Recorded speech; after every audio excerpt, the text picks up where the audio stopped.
Excellent. Let's pivot over to public. And this is a principle that he highlights here. And really, essentially, what he's saying is publicly visible.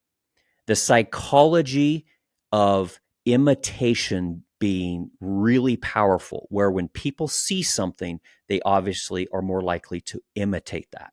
So the more your brand can be tied to positive public visibility, the better. So when people aren't sure what to do, they look to others and other people to help them out. In our brains, actually, it's less work for our brain to do. We've kind of outsourced a little bit of that decision making to things that we see around us. And I think this is really prevalent. The example he gives in the book is Apple. It does this with their Apple logo on their laptop where they put it on the outside. So anytime you're using it, they are now publicly visible. And you are now an advocate for their brand and making it so much easier for other people to decide to use that. I think of the swag that I see at trade shows. People know me because I literally go around trade shows and I'm like trying to get swag while I'm there because I'll wear it. I'll wear swag and I wear it at home and I wear it around, and people love that because now I'm a walking, talking billboard for them.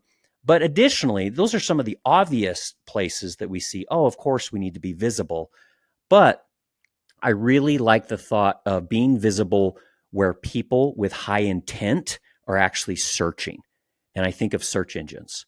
When someone's typing in home security system, what do you look like on that search results page?